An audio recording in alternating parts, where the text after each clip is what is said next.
Hello and welcome. I will be playing this video for you briefly. It's a 2-hour long video, so I will just play about 10 minutes of it, and then I will read a few motions that were filed today, March 25th, 2025. Thank you for being here.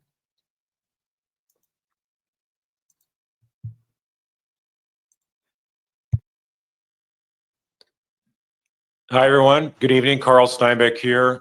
Just want to talk on Jen McCabe, one of the most instrumental key witnesses in this murder trial of Boston police officer John O'Keefe. And what we have is Jen McCabe, one of the key witnesses for the prosecution. And what I'm covering is part 2 of her cross-examination. In part 1, we saw a lot of flip-flopping, a lot of things that didn't add up. And there's more of that coming up here that we'll cover. There's a lot of stuff also going on in the last several days since we did the last live stream on Sunday night. And I'm not going to get into all that right now, but I do want to follow up on some other issues later. I will say that we've watched the ID Discovery channel, which had the, what is it called? A Body in the Snow. And there's 5 series to that. So upon looking at that, it sort of supports my notion that it's never a good idea to put your client in the news to have her give statements or him give statements. There's just always a downside to that. So there's a couple things in there that's like, oh, I wish as a client, I wouldn't like to have that being played out, especially if there's a second trial. I think that what they thought was that there's no way there's going to be a hung jury. So why not just let the ID Discovery film crew and producers follow them around and see how they're preparing for trial and whatnot. So my whole thing is, never promote publicity for your client, your defense. Make as short as few statements as possible. So, do I think there's anything that's damaging there that's really going to hurt her? No, I don't think so. And I think people either can like her or dislike her, have no really a strong opinion one way or the other. And I would say I'm in that camp. I don't have a strong opinion one way or the other. I'm just looking at the evidence, and what I'm trying to give you is an honest feedback. I'm not on the free Karen Reed bandwagon. I'm not on the pro prosecution bandwagon. I'm just telling you based on my almost 35 years of experience on being both a prosecutor and defense counsel, doing so many trials that I just really feel like I have a good read on evidence. That's what I'm trying to share with you. So if you do want to disagree with anything I'm saying, that's fine. Just be professional and respectful. I'm not calling anybody names at any time. So I hope you guys don't do that as well. The format I try to have is that basically I'm going to talk as if we're in a court of law in front of a judge or jury. And so anyway, yeah, I see a motion filed by the Commonwealth today. Let me just. So just to comment briefly on a few things he stated so far. I like his demeanor. I think it's really cool. And also it was one of my subscribers, DJI 9424, who recommended this channel. So he's an attorney from 30 years with prosecutorial and defense experience. I like his demeanor. I like his attitude so far. It's very laid back, very chill, which is refreshing. I even like the lamp he has behind him. It's like a steampunk kind of setup. Really cool. But anyway, I want to say that the media was twisting this in the prosecution's favor, especially during the first trial. In 2023, when the media started picking up this case, it was more so in Karen Reed's favor. But in 2024, Court TV especially started twisting the story in the prosecution's favor. And some of the anchors like Julie Grant, who now is distrusted by a lot of people in the Karen Reed community, the Free Karen Reed community, and Justice for John O'Keefe community, because Julie Grant from Court TV went from being supportive of Karen Reed initially to believing that Karen Reed did this. Like, how does a news anchor from a network go from being supportive of a defendant to being against the defendant? And by the way, Julie Grant went against Karen Reed before the trial even began, before the first trial even began. So my response to this attorney saying he doesn't recommend clients being publicized or being in documentaries or partaking in any publicity, I get it. I personally didn't like that Karen Reed was involved in all these mainstream interviews. You know, there are multiple mainstream interviews she participated in. And I'm just like, but they betrayed you. These networks betrayed you. Like, how are they going to honestly represent what the hell is going on in this case when they betrayed you? You know? Uh, I'm just saying, like, it's from what I've observed, the mainstream media is all about money. They're all about sensationalism, and they're all about clicks, especially online, especially on YouTube. YouTube is the most powerful platform in the world right now compared to TV. YouTube gets far more viewership than any other network, than any other platform, right? And on YouTube, multiple mainstream media channels have been twisting this case, have been twisting the narrative of this case in the prosecution's favor. Okay. So, my response to this attorney is, what is a defendant supposed to do when the mainstream media is persistently twisting the narrative of this case and poisoning everyone's mind about this case with false information, with sensationalism rather than real evidence? What is a defendant supposed to do?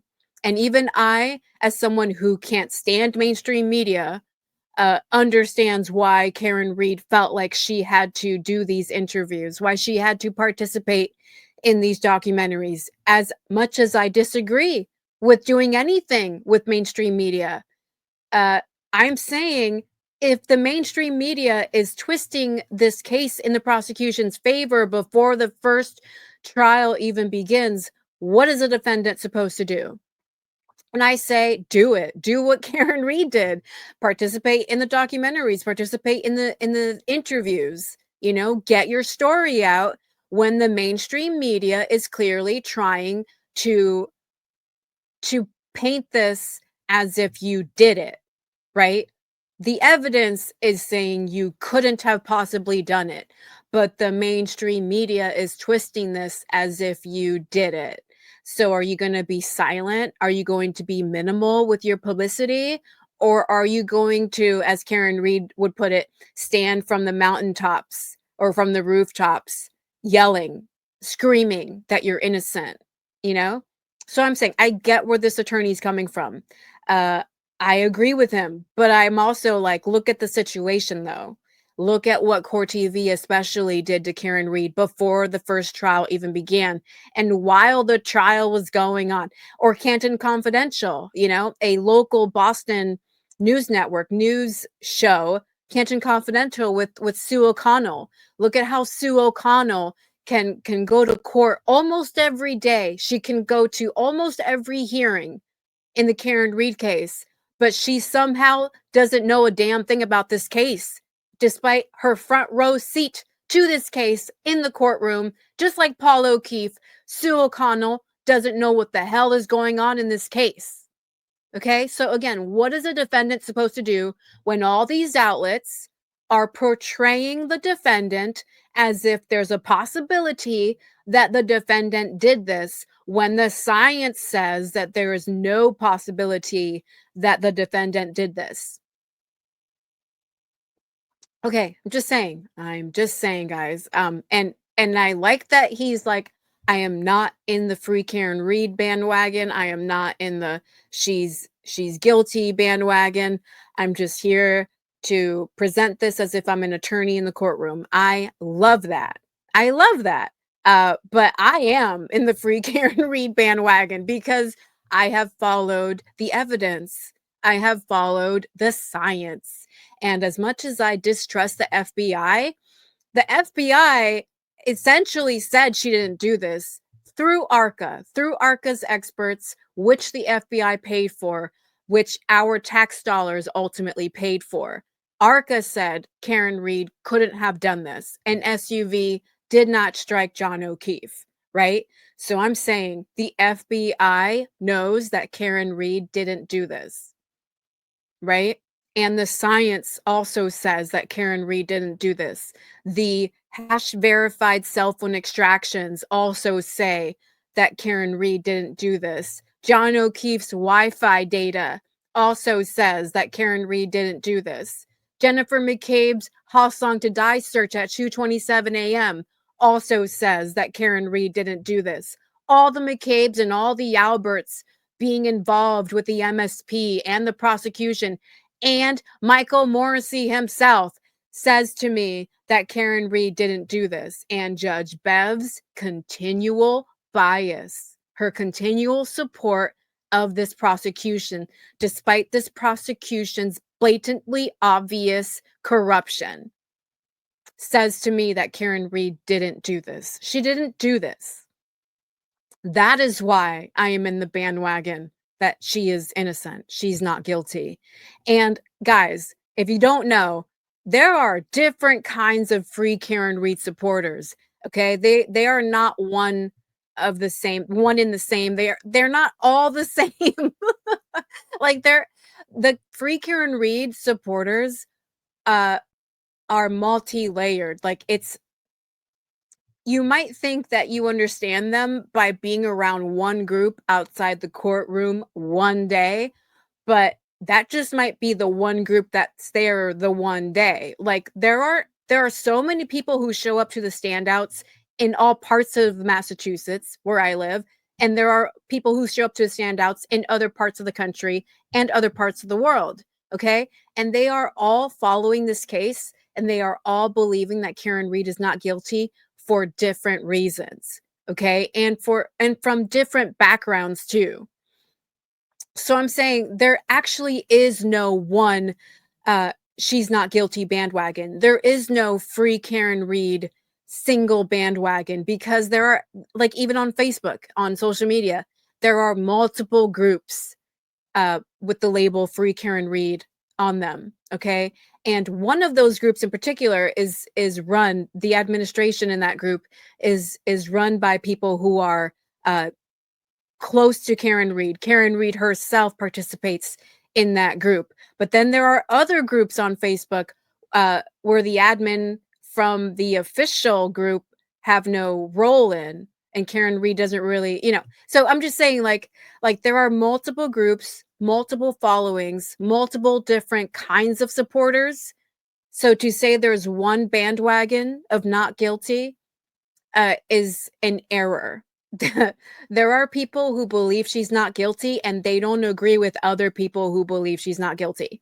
And I didn't really have a full grasp of this until I joined some of these groups to see what was going on, more so than what was happening on YouTube, more so than what was happening at the standouts and at the court sessions, the proceedings.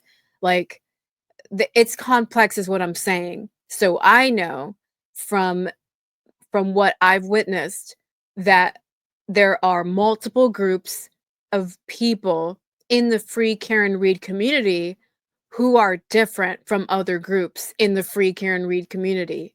I hope that makes sense. Like, no two free Karen Reed supporters are the same, and no two free Karen Reed supporters are going to agree about every single thing about this case. Okay? There needs to be delineation here. There needs to be some discernment here.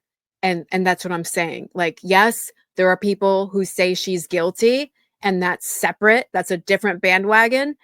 But there is no one bandwagon of people who say she's not guilty. There are multiple groups of people who say she's not guilty, and they all have different reasons why they believe she's not guilty. Okay. Just say this before we get into this prosecutor is just absolutely out of control. I mean, out of control. This is like scorched earth, doing everything he can that makes no sense whatsoever, except you're willing to get a conviction at any and all costs, to include stuff that's automatically going to be reversible error. Okay, so that's how much they're out for blood. They're going for the jugular on Karen Reed. They're going after her attorneys, and it is absolutely scorched earth. And even if you think Karen Reed is guilty, the way they're going after her and trying to get stuff suppressed and kept out, expert testimony suppressed, kept out, the theory of who did the crime, the third party culprit, they're trying to keep out. I mean, they're just going on and on and on. You really have no defense if you just capitulate to what the prosecution wants. You can't point the finger at somebody else. You can't bring an expert to say, no, this physically couldn't have happened. I mean, it's just like so ludicrous and outrageous.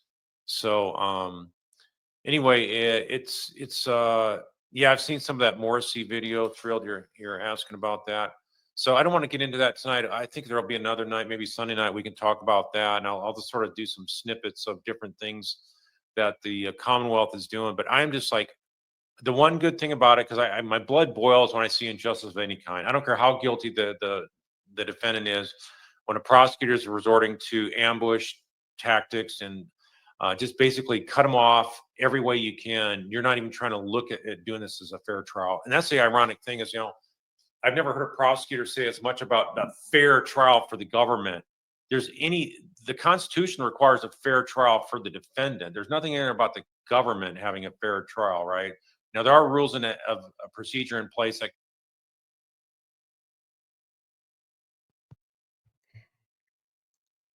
to comment about that, I believe it was CNN that put out an article recently. You can Google it. It's CNN, something about, just Google CNN prosecution fair trial, because it just came out. And CNN is saying, basically, with all the publicity or surrounding the Karen Reed supporters, is the prosecution going to have a fair trial? Is the prosecution going to have a fair trial? Are they? I don't know. Like, CNN's worried about this, guys. And of course, it's CNN, right? Like, I can't stand CNN. I can't stand any mainstream media, but yeah. Is the prosecution going to have a fair trial? Like, just what he was talking about. Like, what world are you living in? What country are you living in? This is the US. Like, you are innocent until you're proven guilty. This is the prosecution's case. So are they gonna have a fair trial? I don't know, because it's their trial to present. It's their case to present. Are they gonna keep it fair? Is the prosecution gonna keep it fair? Like, that's the question, not, is it going to be fair for the prosecution? That's not a question. It's not a question in the criminal justice system of the United States of America. It's not a question. All right. But there you go. Exactly my point, guys. The mainstream media has been twisting this case so much that I do not blame Karen Reed for doing all those interviews and for participating in those documentaries. I don't blame her. I disagree with it.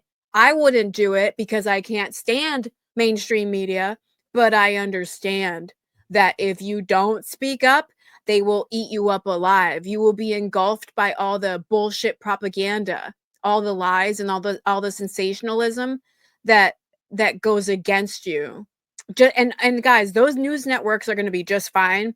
They will have made their billions. They will have had all their views and all their clicks and all their ratings, right? And they're going to be just fine. They're all going to get their bonuses, right? The CEO is going to be happy. BlackRock way up in the top, going to be so happy that all these mainstream news networks made all this money off of the Karen Reed case. But guess who's going to be the victim of their propaganda and of their sensationalism? Karen Reed and her family and her friends and her supporters, right? So I'm saying, like, you got to combat. You have to fight. You have to stand up and fight against corruption, especially when the mainstream media is out to get you and they don't care what happens to you as a result of their own bullshit.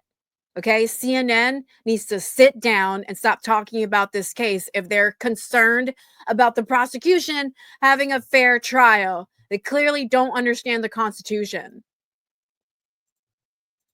That can apply to both prosecution and defense, but it's a fundamental Sixth Amendment constitutional right to present a defense. And so the prosecution, from what I'm seeing, just does not care about any of that. They are out for blood. And so I do have some concerns that with a judge like this, that she's just going to be granting too many of these prosecution motions. And, if you can't, that's the whole thing. If you get evidence kept out, it can make the difference between winning and losing. Like, for example, those ARCA experts, prosecution tried to keep them out. They couldn't. They also were able to successfully, though, keep out the fact that they were hired by the FBI. That is huge. The only reason they didn't want that brought out, because they know that gives them instant credibility with the jury. That's the only reason why the prosecution wanted that kept out. Okay, that should be releasable now. The FBI is done with them. That should come out now. Is the judge going to allow it? I don't know. I mean, it's really scary to see a prosecutor and judge so much one-sided, and it's not about fairness and justice anymore. It's about vengeance and just trample over the Constitution to get there. So that's my little opening diatribe on that. So, really good on his part. I'm really grateful that he said everything he said. Even as he says he's not in either bandwagon, he's just perceiving this case objectively. I tried to perceive this case objectively. I tried not to call anyone names in the beginning. That's really almost impossible to do. Like, I have referred to Judge Bev as a bitch. I have called Adam Lally and Michael Morrissey and Michael Proctor and Hank Brennan. I've referred to them all as dicks. Like, you really try to keep your composure about this case. But when psychopaths are trying to lock up an innocent person, it's enraging. It's enraging. You're seeing someone being victimized like you've never seen it before, like in the criminal justice system, like you've never seen it before. Just, it's horrendous, and it's so in your face. I keep saying this. The bullshit is so in your face. It's toxifying, and it's almost like the toxicity rubs off on you, and you can't help but be like, Bev's a bitch and Brennan's a dick. Can't help it. It's like, what else are they but horrendous human beings who don't give a damn about human life? They don't give a damn about John O'Keefe, and they don't give a damn about Karen Reed. They just want to win. It's a game for them. So they've clearly objectified Karen Reed. She's not human to them. She doesn't have emotions. She hasn't been suffering this whole time to them. She's just a means to an end for Judge Bev and the prosecution in this case. It's unavoidable. That truth is in your face, whether you want it to be or not. So I respect this attorney. I like his approach. I agree with his approach. It's unfortunately an approach that I couldn't consistently keep up with, especially being a resident of Massachusetts. I have been angry for a long time watching this case, and there's been very little relief. The only relief is seeing Karen Reed staying strong and seeing her attorneys kick ass in that courtroom. They are badasses in that courtroom. Thank God she's got those attorneys. So anyway, let's look at this that was posted today. I'll have to make a part 2. This one, I believe it was submitted today, March 25th, 2025. But it's like over 50 pages long, so I will read a few pages and then make a part 2. And it reads, United States Court of Appeals for the First Circuit, Karen Reed, petitioner appellant versus Norfolk County Superior Court, Andrea J. Campbell, Massachusetts Attorney General, respondents, appellees. So again, guys, this is the district court, the appellate court level, and Karen Reed is the petitioner in this instance. In this case, and the Norfolk County Superior Court, as well as the Massachusetts Attorney General, are the respondents. And it reads, on appeal from a final order of the United States District Court for the District of Massachusetts, brief of respondent, appellee, Norfolk County Superior Court, Andrea Joy, Caleb Schillinger, and table of contents, table of authorities. Jurisdictional statement. The petitioner, appellant Karen Reed, appeals a final order of the United States District Court for the District of Massachusetts denying her petition for a writ of habeas corpus. The District Court had subject matter jurisdiction of the petition under 28 U.S.C. subsection 2241.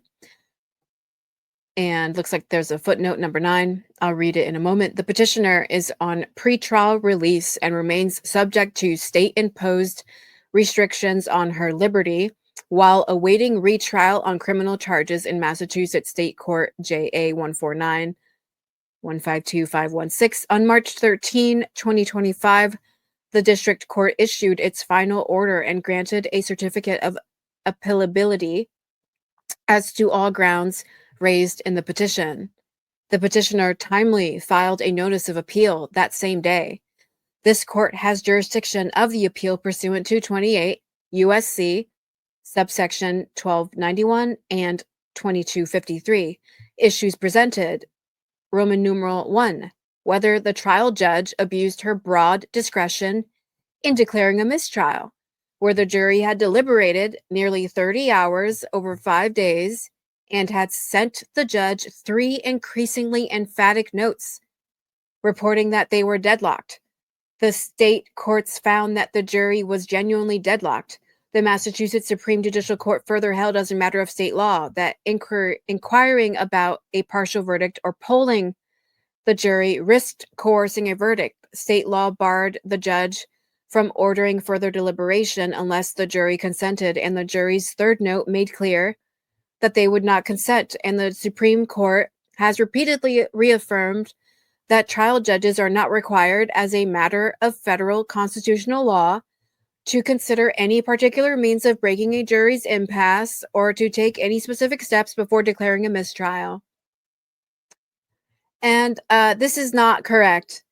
To take any specific steps before declaring a mistrial, that's not true.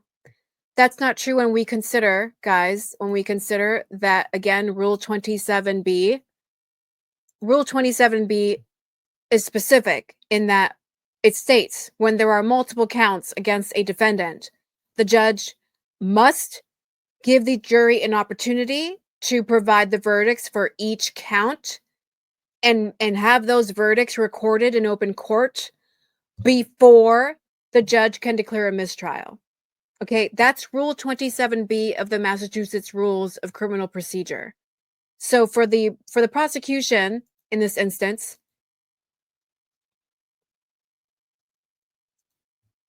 to allege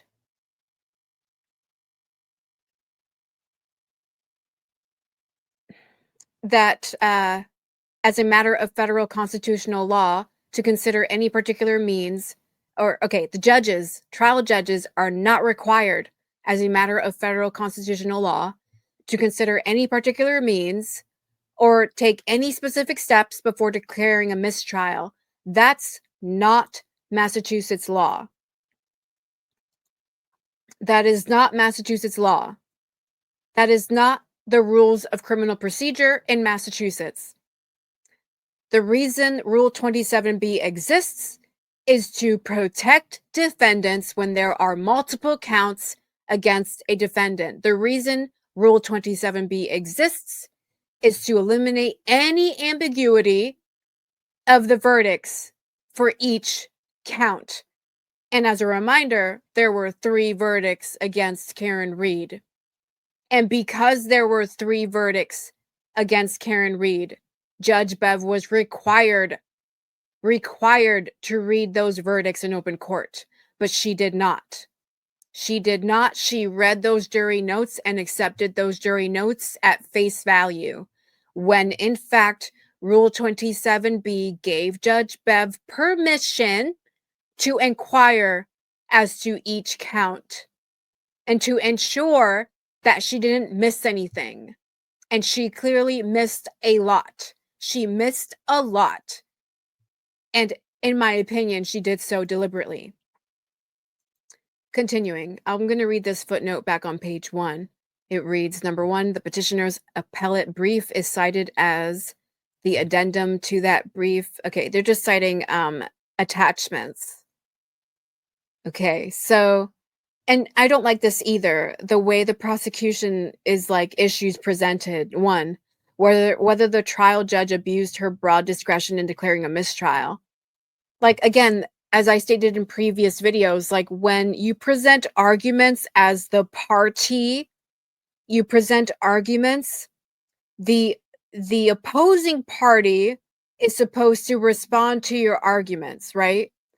So the prosecution is immediately in Roman numeral 1 with the issues presented.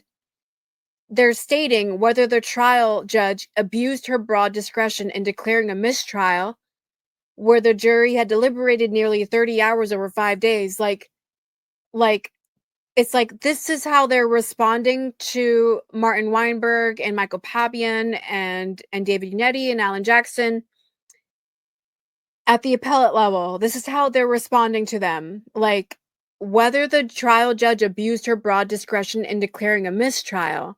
This is their response. They're saying the jury deliberated nearly 30 hours over 5 days, had sent the judge increasingly emphatic notes reporting that they were deadlocked. The state courts found that the jury was genuinely deadlocked. The Massachusetts Supreme Court further held as a matter of state law that inquiring about a partial verdict or polling the jury risked coercing a verdict. Like they are essentially regurgitating uh, everything that went in the prosecution's favor rather than truly analyzing whether the judge abused her broad discretion in declaring a mistrial. You guys see? The Commonwealth, the state attorney general, and the I guess Caleb Schillinger, who works for the Commonwealth but is somehow permitted to represent the Norfolk County Superior Court, Schillinger is immediately responding with narratives that in summary say the jury did everything they could. The jury were very clear. And by the way, all the courts that saw this case so far agreed with Judge Bev. So Caleb Schillinger is essentially saying, where's the fire? Right? Continuing. Roman numeral number 2. Whether the trial judge erred in concluding that the petitioner consented to the mistrial, where counsel did not object to the mistrial, express disagreement with that outcome, or ask to be heard on the matter despite having had multiple opportunities to do so, including while counsel and the judge remained in the courtroom and discussed scheduling further proceedings. Again, guys, again, this is the prosecution's immediate response, and their immediate response is, where's the fire? They're just repeating everything they've argued previously. No new information. No new information. Whether the trial judge erred in concluding that the petitioner consented to the mistrial. And what Caleb Schillinger has to say about it, and what the state attorney general has to say about it, is counsel did not object to the mistrial, expressed disagreement with that outcome, or asked to be heard on the matter, despite having had multiple opportunities to do so, including while counsel and the judge remained in the courtroom and discussed scheduling further proceedings in the case.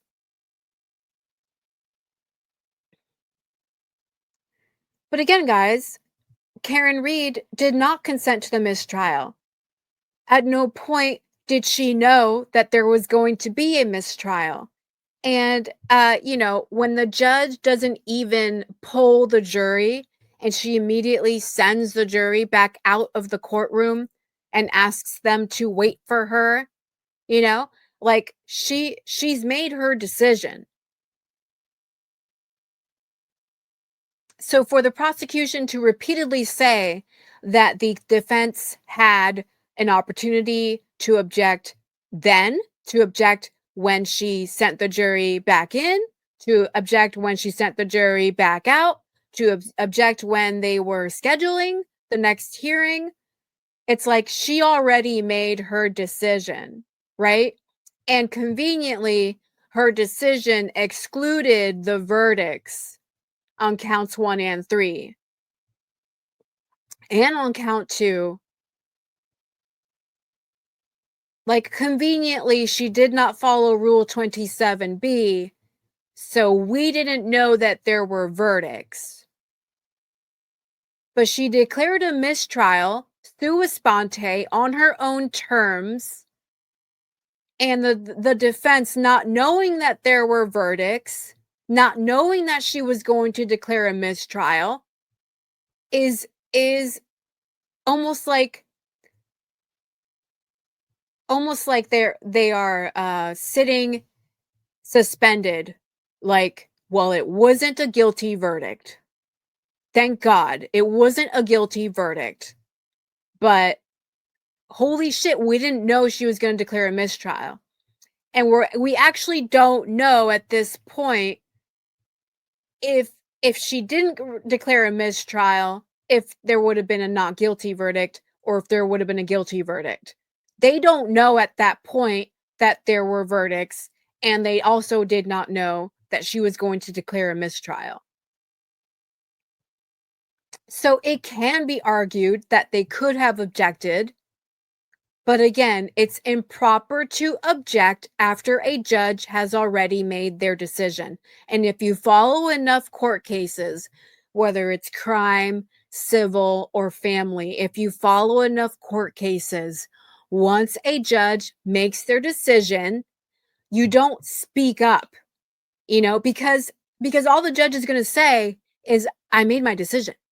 I made my decision. Like, what are you doing? Why are you talking right now? I've made my decision. If you have a disagreement with my decision, if you disagree, file an appeal. That is the default response for a majority of judges in the US. If you have an issue with their decision, with their final decision, immediately following a court proceeding with their final judgment, you don't get to speak up after they've made their final judgment.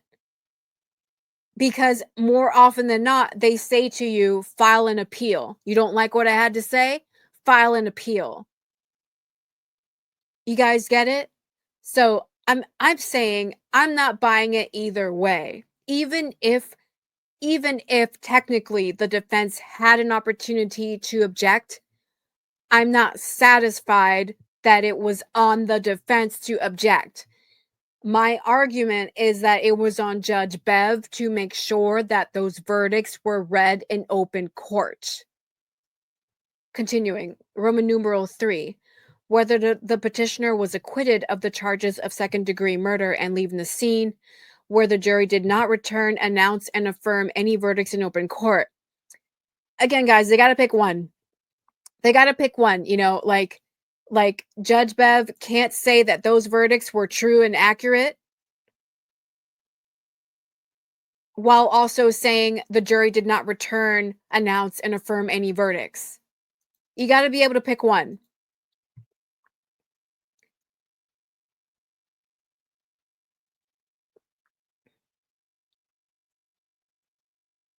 But again, guys, all the prosecution is doing is regurgitating the arguments they included in previous filings. No new responses, no new defenses, no new real arguments, just copy and paste, and this is coming from Caleb Schillinger, and it's also coming from the state attorney general. And all Caleb Schillinger is doing is copying and pasting what Adam Lally argued and what Hank Brennan argued previously, and McLaughlin. All right, guys?